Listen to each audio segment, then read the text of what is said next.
Hello बच्चों, नमस्कार। एक बार फिर से स्वागत है आपका आपके अपने YouTube चैनल ऑनलाइन स्टडी में। तो जैसा कि आप लोग देख रहे हैं, आज के वीडियो में हम लोग चैप्टर क्रमांक 12 फॉर्म एंड रिपोर्ट से संबंधित प्रश्नोत्तर जानने वाले हैं।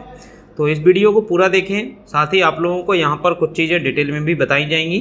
तो जैसा कि आप लोग अपनी स्क्रीन पर देख रहे हैं, सबसे पहले आप लोगों को एक क्वेश्चन आपकी बुक में मिलता है जिसमें आपसे फॉर्म एंड रिपोर्ट के बारे में कुछ अंतर पूछा गया है। तो सबसे पहले यह जानना जरूरी है कि आखिर फॉर्म किसे कहते हैं एवं रिपोर्ट किसे कहते हैं। तो आप लोग अपनी स्क्रीन पर देख रहे हैं कि सबसे पहले हमारे सामने यह एक फॉर्म के रूप में दिया गया है, जिसमें कि जो चीज़ें हमसे किसी वे में एक पूछी जाती हैं, उस वे में हम अपनी डिटेल भर करके देते हैं और फाइनल उसको हम जब सेव करते हैं तो यहाँ से वो आपकी जो चीज़ें हैं वह क्लियर होकर के किसी न किसी डेटाबेस में जाकर के सेव हो जाती हैं। तो बच्चों, यह एक फॉर्म का काम करता है जिसमें हम जानकारियों को देते हैं और वह किसी डेटाबेस में जाकर के सेव हो जाती हैं। लेकिन इसी के विपरीत जब हम कोई जानकारी डेटाबेस से प्राप्त करते हैं या किसी भी फॉर्मेट में अपनी जानकारी को निकालते हैं तो उसे हम रिपोर्ट कहते हैं। जैसे कि आप लोग देख रहे हैं, यहाँ पर एक रिपोर्ट PDF के रूप में दिखाई गई है। इसमें आप लोग देख सकते हैं कि यहाँ पर एक कंपनी का लोगो हो सकता है, जिस कंपनी की हम रिपोर्ट तैयार कर रहे हैं उससे संबंधित जो भी डेटा है वह डेटा हमें ग्राफ के माध्यम से या टेक्स्ट के माध्यम से दर्शाया जा सकता है। साथ ही यह रिपोर्ट में हम देखते हैं कि जो भी डेटाबेस में आपका डेटा होता है उससे संबंधित समस्त चीज़ें यहाँ पर हमें दिखाई देती हैं। तो इस प्रकार से एक रिपोर्ट तैयार होती है। इसमें डेटा आपका डेटाबेस से उठाया जाता है, जबकि यहाँ पर डेटाबेस में डेटा एंटर किया जाता है या फिर सेव किया जाता है। तो बच्चों, यह एक फॉर्म और रिपोर्ट के बीच में अंतर है। इसको हम देख लेते हैं कि कैसे इसमें हम लिखेंगे। तो आप लोग अपनी स्क्रीन पर देख सकते हैं, सबसे पहले नंबर पे आता है फॉर्म के द्वारा डेटाबेस में डेटा एंटर किया जाता है, जबकि रिपोर्ट विभिन्न स्रोत से डेटा को दिखाता है या फिर दर्शाता है। दूसरे में आप लोग लिखेंगे फॉर्म में केवल एक रिकॉर्ड निकाला जा सकता है जिसका संबंध केवल एक टेबल से होता है, जबकि रिपोर्ट में डेटा एक या एक से ज़्यादा टेबल से रिट्रीव या फिर प्राप्त किया जा सकता है। तीसरे नंबर के अगर हम डिफरेंस की बात करें तो फॉर्म की वैल्यू को यूजर द्वारा परिवर्तित किया जा सकता है, जबकि रिपोर्ट यदि कोई तैयार होकर के आ गई है तो उसे हम परिवर्तित नहीं कर सकते हैं। तो यह तीन अंतर आप लोगों को बताए गए हैं। आपके प्रश्न में एक अंतर पूछा गया है, लेकिन फिलहाल आप तीनों अंतर अपनी कॉपी में लिखेंगे और जब आपसे प्रश्न यह आपके एग्जाम में आता है तो जितने अंतर आपसे पूछे जाएं उतने अंतर आप लोग लिखेंगे। इंग्लिश मीडियम के बच्चे यह उत्तर लिखेंगे form are input to the information system and report are output from the system. B point form gathers information from for essentially one record of the database, that is information about one person or object. On the other hand, report can represent information gathered from more than one file. Last point is value in the form are entered and modified by the user. On the other hand, value on report can't be modified by user, it is read only. Second question की बात करें, form के संबंध में field नियंत्रण या field control क्या होता है, तो इसका उत्तर आप लोग अपनी स्क्रीन पर देख सकते हैं। फील्ड कंट्रोल का उपयोग करके एक एप्लीकेशन में निम्नलिखित स्पेसिफिक कार्य किए जा सकते हैं। डेटा प्रदर्शित करने, डेटा को दर्ज करने यानी कि एंटर करने, डेटा की गणना करने, उसे स्थायी या अस्थायी रूप से संग्रहित करने या फिर फील्ड और फॉर्म के बीच में डेटा को पास करने के लिए फील्ड कंट्रोल का उपयोग किया जाता है। दूसरा, यदि हम देखें पारस्परिक रूप से कई चयनों को इंगित करने के लिए चेक बॉक्स या फिर कोई चयन यदि हमें करना है तो इसके लिए हम रेडियो बटन का उपयोग भी कर सकते हैं। तो बच्चों, एक फॉर्म में हमें विभिन्न तरीके के कंट्रोल उपलब्ध होते हैं जिनके माध्यम से हम अपने फॉर्म में डेटा को एंटर कराते हैं। आप लोगों को यह प्रश्न और इसका उत्तर अपनी कॉपी में लिख लेना है। इंग्लिश में यदि हम इस प्रश्न का उत्तर देखें तो use form control to provide specific function within an application such as these. First point is insert field control on form to display data, enter data, calculate data, store data permanently or temporarily, or pass data between field and forms. And second point is place check boxes on form to provide for multiple selection or radio button to indicate mutually exclusive selections. Third question की बात करें तो third question आता है form में text डालने हेतु form record toolbar का कौन सा टूल इस्तेमाल किया जाता है। तो इसका उत्तर आप लोग लिखेंगे फॉर्म को डिजाइन करने के बाद आप इस फॉर्म का उपयोग करके रिकॉर्ड डिस्प्ले या फिर इसमें रिकॉर्ड को जोड़ सकते हैं। इस प्रयोजन के लिए आपको फॉर्म कंट्रोल टूलबार पर डिजाइन मोड बटन पर क्लिक करके डिजाइन व्यू से फॉर्म व्यू पर स्थानांतरित करना होगा। फॉर्म व्यू विंडो पहले रिकॉर्ड के साथ दिखाई देती है जो संबंधित टेक्स्ट बॉक्स में प्रदर्शित होती है। इस फॉर्म में एक नया रिकॉर्ड जोड़ने के लिए आपको रिकॉर्ड टूलबार से न्यू रिकॉर्ड बटन पर क्लिक करना है। तो आप लोग इसका उत्तर अपनी कॉपी में लिख लेंगे। बात करें इंग्लिश में इस प्रश्न का उत्तर किस प्रकार से लिखा जाएगा। तो after designing the form you can display the record using this form और add a record to it. For this purpose you have to move from design view to form view by clicking on the design mode button on the form control toolbar. The form view window appear with the first record that is displayed in the corresponding text box. To add a new record to this form, click the new record button from the record toolbar. इसके बाद बात करें fourth number के question की। तो fourth number का question आता है लिब्रे ऑफिस बेस में एक फॉर्म बनाने के लिए दो तरीके कौन कौन से हैं। आप लोग अपनी स्क्रीन पर उसका उत्तर देख सकते हैं। सबसे पहला लिखेंगे विजार्ड का उपयोग करके और दूसरा लिखेंगे डिजाइन व्यू का उपयोग करके। इंग्लिश में यदि हम इसका उत्तर देखें तो लिखेंगे using wizard and second point is using design view. बात करें पांचवें प्रश्न की। तो पांचवा प्रश्न आता है स्थैतिक और गतिशील रिपोर्ट में क्या अंतर है। महत्वपूर्ण प्रश्न है।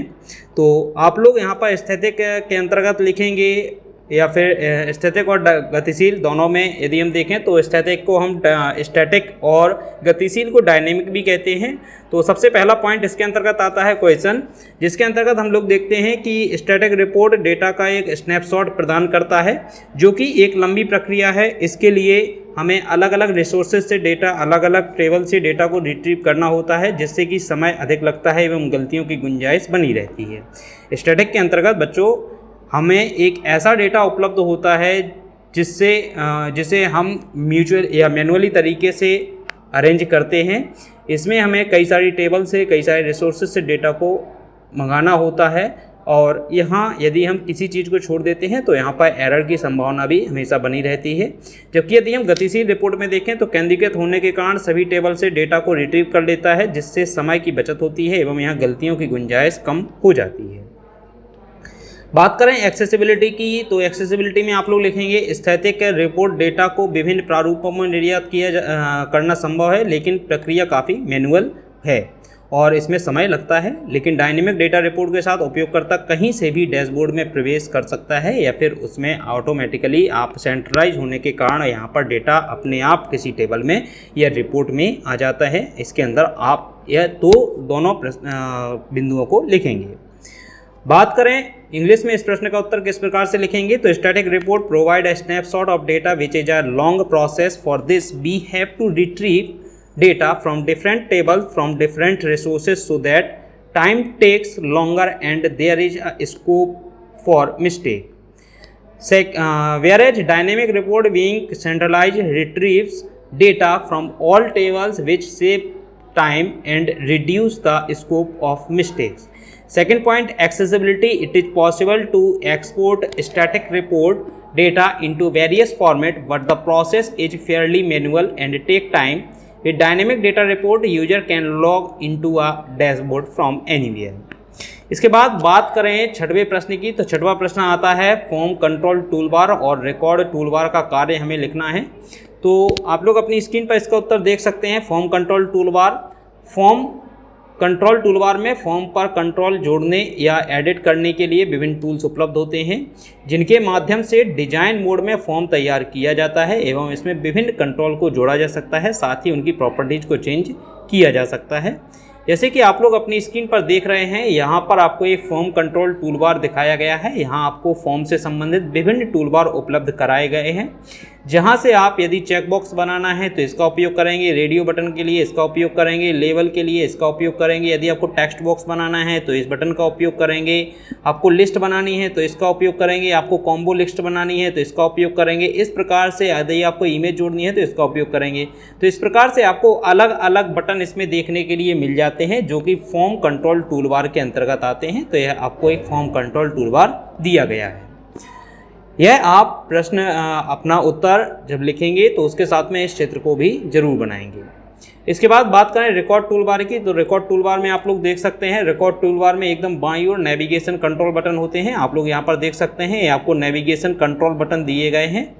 इन बटन की मदद से हम फाइल में रिकॉर्ड को देख सकते हैं। जैसे ही हम एक रिकॉर्ड से दूसरे रिकॉर्ड में जाते हैं, रिकॉर्ड टेक्स्ट बॉक्स में रिकॉर्ड संख्या ऑटोमेटिकली बदल जाती है। तो यहाँ पर यदि हम रिकॉर्ड से एक रिकॉर्ड से दूसरे रिकॉर्ड पर जाते हैं तो यहाँ हम देखते हैं कि रिकॉर्ड की संख्या बदल जाएगी। यहाँ अभी टोटल 10 रिकॉर्ड हैं और उसमें 30 नंबर के रिकॉर्ड पर हैं। तो आप प्रेजेंटली जिस रिकॉर्ड पर होते हैं वो संख्या आपको यहाँ पर दिखाई देती है। इसके बाद यदि हम इसमें देखें तो रिकॉर्ड टूलबार में एक नए रिकॉर्ड को जोड़ने, रिकॉर्ड को ओपन करने, रिकॉर्ड को डिलीट करने और आदि के लिए बटन होते हैं। तो यहाँ हम देख सकते हैं कि यहाँ पर ये जो बटन है ये आपको नए रिकॉर्ड को जोड़ने के लिए एक बटन दिया गया है, यह आपको आगे पीछे करने के लिए रिकॉर्ड दिया गया है, यह आपको रिकॉर्ड को कैंसिल करने के लिए बटन दिया गया है, यह आपको रिकॉर्ड को सेव करने के लिए बटन दिया गया है। तो इस प्रकार से हमें इस नेविगेशन बार में या फिर रिकॉर्ड टूल बार में कई सारे बटन देखने के लिए मिलते हैं।